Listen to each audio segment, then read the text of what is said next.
Assalamualaikum warahmatullahi wabarakatuh. Shalom, Om Swastiastu, Namo Buddhaya, salam kebajikan, salam sejahtera bagi kita semua. Yang terhormat Apoteker Diah Kartika Pratami, Sarjana Sains Magister Farmasi. Yang terhormat Apoteker Yuslia Noviani, Sarjana Farmasi Magister Farmasi. Yang terhormat Apoteker Dr. Andes F. Rismantoro Magister Manajemen. Sebagai dosen pembimbing pelatih kewirausahaan. Yang terhormat Dr. Tri Silwi Agustina, Sarjana Ekonomi Magister Sains, selaku pembicara kita pada hari ini. Puji syukur kita panjatkan kepada Tuhan Yang Maha Esa, karena atas segala rahmat-Nya kita masih diberikan kesempatan untuk berkumpul dalam pelatihan kewirausahaan hari pertama, melalui Zoom dalam keadaan sehat walafiat. Selamat siang hadirin yang kami hormati. Perkenalkan, saya Teresia Andrian selaku moderator pada pelatihan kali ini. Sebelum memulai pelatihan, izinkan saya membacakan susunan pelatihan pertama kewirausahaan. Pertama akan ada pembacaan CV pemateri, lalu materi yang akan dibawakan oleh Dr. Trisili Agustina, Sarjana Ekonomi Magister Sains, sesi tanya jawab, pembacaan notulensi, penyerahan kenang-kenangan, kuis singkat kewirausahaan, sesi foto bersama, dan penutup. Baik, langsung saja kita masuk pada agenda inti kita pada hari ini, yaitu pemaparan materi mengenai pengenalan KBMI dan penyusunan proposal oleh Dr. Trisiwi Agustina, Sarjana Ekonomi Magister Sains. Kepada Dr. Trisiwi Agustina, dipersilahkan. Ya, teman-teman. Sekali lagi, tentunya teman-teman ketika mengikuti acara ini bukan tanpa sebab ya, artinya tentunya teman-teman itu didasari pada keinginan untuk kemudian bisa mengikuti seleksi dari kegiatan berwirausaha mahasiswa di tahun 2022. Nah, izinkan saya di sini Trisiwi Agustina, tadi juga sudah disampaikan oleh Kakak Teresia sebagai moderator yang sudah membacakan CV saya.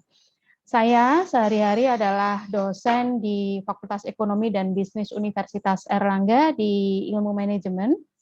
Nah, untuk KBMI ini adalah tahun ke-6 saya mendampingi teman-teman mahasiswa di Universitas Airlangga. Nah, tentunya kalau di UNAIR sama sih sebenarnya ya dengan di Universitas Pancasila. Yang mengikuti KBMI itu tidak hanya dari teman-teman Fakultas Ekonomi saja, tetapi yang mengikuti KBMI setiap tahun itu selalu bervariasi pesertanya dari berbagai macam program studi. Nah, dan setiap tahun selalu ada teman-teman dari Fakultas Farmasi. Akan tetapi teman-teman, pada perjalanannya itu hanya ada 3 tahun di mana teman-teman Fakultas Farmasi itu bisa kami loloskan sampai mengikuti KMI Awards begitu ya. Nah, oke, saya akan lanjutkan di sini. Nah, teman-teman semuanya, kalau saya bicara tentang ini ya, tentang KBMI gitu. Nah, teman-teman kalau di Pancasila kan juga teman-teman disarankan untuk mengirimkan ini ya, mengirimkan PKM ya. PKM untuk PIMNAS itu loh. Disarankan kan ya, artinya dihimbau lah untuk mengikuti itu ya. Nah, apakah KBMI sama dengan dengan PKM atau apakah KBMI sama dengan PKMK? Nah, sekalipun program ini sama dari Kementerian Pendidikan dan Kebudayaan Republik Indonesia, tetapi karakteristiknya berbeda. Mengapa? Karena karakteristik ini disesuaikan dengan tujuannya, gitu ya. Nah, kalau PKM program kreativitas mahasiswa itu ditujukan untuk melatih teman-teman berpikir secara apa? Artinya penalaran, gitu ya, penalaran. Sehingga unsur riset itu kental banget. Ya, unsur riset itu kental banget. Itu kalau PKM. Sekalipun sama tentang kewirausahaan, maka unsur risetnya sangat kental sekali. Contoh misalnya, teman-teman dari farmasi itu ketika mengikuti PKMK punya ide misalnya membuat salep obat luka bakar gitu ya, berbahan dasar dari lidah buaya begitu. Nah, teman-teman itu dituntut untuk mencari referensi yang relevan dengan khasiat lidah buaya tersebut sebagai obat luka. Nah, referensinya itu harus relevan dan terbaru, katakanlah seperti itu. Nah, kalau KBMI itu karakteristiknya berbedanya adalah teman-teman tetap untuk kemudian diminta untuk memberikan referensi, tetapi itu tidak utama. Yang utama adalah potensi bisnisnya, keberlanjutan bisnisnya, gitu ya. Artinya, oke, kalau saya sekarang jual obat luka dari bahan dasar lidah buaya misalnya, apa sih potensi bisnisnya? Dalam bentuk apa? Kira-kira apakah dalam bentuk gel, apakah dalam bentuk lotion, gitu ya. Lalu harga jualnya berapa, dan kemudian itu ditujukan pada siapa. Apa yang kemudian membedakan antara lotion salep itu ya, obat luka tadi dengan yang sudah ada saat ini, dengan pasar yang sudah ada. Nah, itu digali lebih dalam unsur potensi bisnisnya di KBMI ini. Sehingga itu bedanya ya, teman-teman. Jadi ada unsur potensi bisnis untuk berkelanjutan, itu sangat dituntut. Berikutnya adalah, nah, ini tadi juga saya sampaikan, oke, saya menghalangi, saya pindah tempat aja di sini dulu, nanti saya pindah lagi. Nah, berikutnya adalah teman-teman, karakteristik KBMI, ini tadi sekilas juga saya sudah sampaikan bahwa dia pure tentang bisnis. Nah, bisnisnya itu sudah berjalan mulai 6 bulan hingga 1 tahun.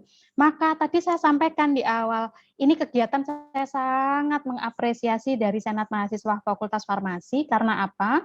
Apabila KBMI ini nanti dibuka pada katakanlah bulan Februari atau di bulan Maret tahun 2022, itu sudah sangat memenuhi syarat. Karena apa? Karena sudah berjalannya lebih dari 6 bulan.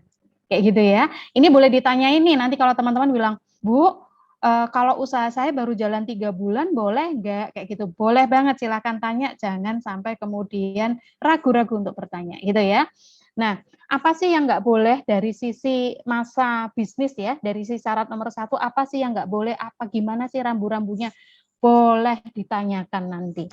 Nah, yang kedua, pada KBMI itu teman-teman, selain kemudian dititik beratkan pada inovasinya, contoh tadi ya, salep obat luka, dari apa? Dari lidah buaya gitu.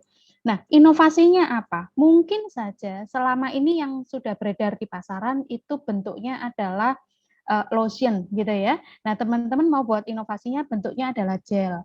Terus apa? Bisa jadi gelnya kan ada tuh yang gel yang bikin lengket. Nah, lalu teman-teman bikin gelnya itu nggak bikin lengket, misalnya kayak gitu. Terus apa lagi? Misal segmentasinya itu berbeda gitu antara anak-anak, misalnya disegmenkan untuk anak-anak, ada pula yang kemudian ada yang untuk dewasa. Nah, itu kita bicara inovasinya.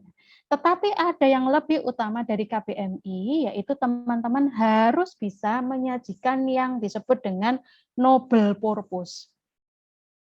Nah, apa itu noble purpose? Noble purpose itu adalah pernyataan yang menjelaskan mengapa bisnis teman-teman itu ada dan bagaimana rasa kepedulian dari teman-teman sebagai pemilik bisnis terhadap lingkungan sekitar. Lingkungan sekitar itu tidak kita artikan sebagai apa misalnya environment ansih ya, artinya kayak misalnya pada air, tanah, tidak. Tetapi katakanlah adalah pada masyarakat, kayak gitu. Nah, ada kondisi masyarakat apa sih yang teman-teman akan angkat? Itu di noble purpose. Nanti di bagian berikutnya saya akan menjelaskan dan memberikan contoh tentang noble purpose. Nah, untuk karakteristik KBMI yang ketiga, ini nih teman-teman. Sebenarnya setiap perguruan tinggi itu memiliki kuota 10 hingga 20 proposal. Kuota ya, kuota. Jadi katakanlah misalnya kuotanya adalah 20, UNER lulus 10. Maka yang 10 itu tidak diberikan pada misalnya UI atau tidak diberikan pada IPB, tidak. Ya kalau kuotanya 20 yang lolos 10 ya sudah, itu tidak akan kemudian ada pelimpahan gitu, tidak. Sehingga katakanlah UI menjadi 30 gitu. Atau misalnya Pancasila kemarin lolos cuma 1 gitu ya, maka kemudian tersisa 19 nih. Bukan dalam artian yang 19 akan diberikan ke UNER gitu, enggak.